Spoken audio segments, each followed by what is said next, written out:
from the Detroit Free Press. It's Thursday, October 10th. Here's what's going on today. For the Detroit Free Press, I'm Eric D. Lawrence. How much trouble could the diesel emission scandal be for Fiat Chrysler automobiles? Quite a bit, legal experts tell the Free Press, despite a civil settlement that's already been reached in the case. Criminal charges and an additional fine are possible. The emission scandal is tied to FCA's effort to get sale approval for 2014 to 16 diesel Jeep Grand Cherokees and Ram 1500 trucks.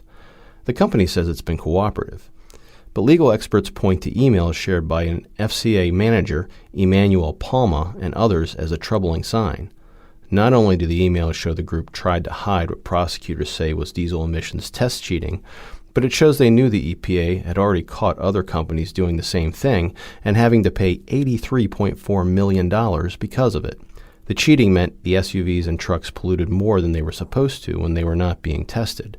The case has echoes of Volkswagen's Dieselgate, even though Palma's attorney has said, quote, all the operative facts are different. For the Free Press, I'm opinion writer Nancy Caffer, and I've actually got some good news for homeowners of Detroit and Wayne County. Some homeowners aren't supposed to pay property tax. For people living in poverty, Detroit offers a full property tax exemption. But not a lot of people know that. So some homeowners rack up years of back taxes they should never have had to pay. And some homeowners can't catch up, and they lose their homes to foreclosure.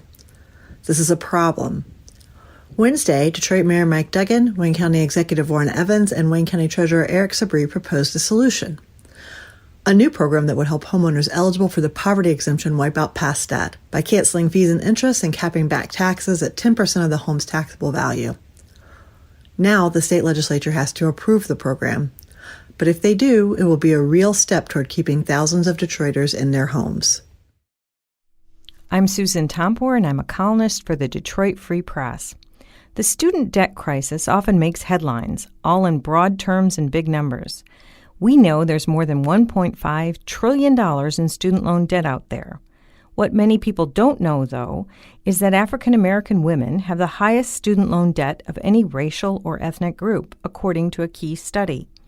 Black women have an average of around $30,000 in student debt, while white men have around an average of $20,000. I talked with several black women who are now going to college in Michigan about their debt. One woman in her 40s is looking at $80,000 in student loan debt. That's debt for herself and her daughter. The mom is trying to complete her own bachelor's degree in business. The daughter dropped out of college, but the mother is still dealing with her daughter's debt, too. This is Detroit Free Press auto critic Mark Phelan reporting. BMW is charging its customers for a feature that brands like Chevrolet, Ford, and Toyota give their owners for free. A feature that can reduce driver distraction and help you use your smartphone safely.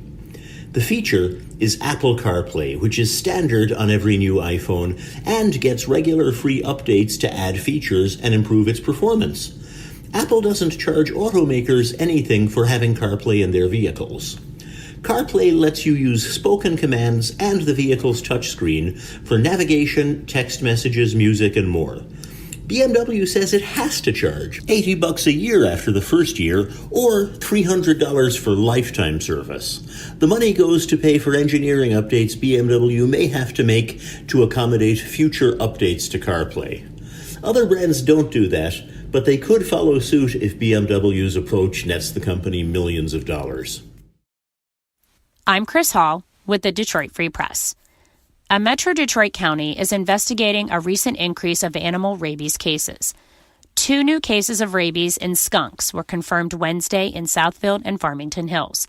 The cities are in Oakland County, which is just northwest of Detroit. Rabies has been confirmed in 4 bats and 8 skunks this year in Oakland County.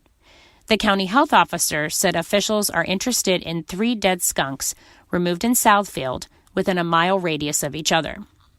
Officials said bats and skunks are the most common carriers of rabies in Michigan. They urge residents to avoid wild animals such as bats, skunks, raccoons, foxes, and stray cats and dogs. Officials said the rabies virus is found in the saliva of infected animals and is spread through bites or scratches. They offer several ways to protect against rabies.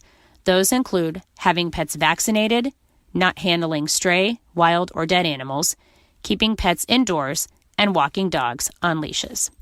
This is Free Press Sports Editor Chris Thomas, and it's time to ask, why didn't Brandon Peters work out with the Michigan Wolverines? Peters, you might recall, was a four-star recruit who became the first QB to sign on with Jim Harbaugh after Harbaugh took over the program in 2015. Peters certainly had the size to be a prolific passer, and it's not hard to remember how well he played in his first spring game appearance with the Wolverines. But was Peters a product of poor development or poor luck? Well, the answer is it's probably a little bit of both. Today on Freep.com/sports, our Reiner Saban takes a look at the Brandon Peters era of Michigan football. He looks at what went right, what went wrong, and what ultimately led Peters to graduate early and transfer to Illinois, the team the Wolverines play this weekend in Champaign. To get more from the Detroit Free Press, download our mobile app on your phone, tablet, or any other mobile device. You can find the latest news, sports, photos, weather, traffic, and more. You can even sign up for notifications to get alerts on news and game updates sent right to your mobile phone or tablet. See you tomorrow.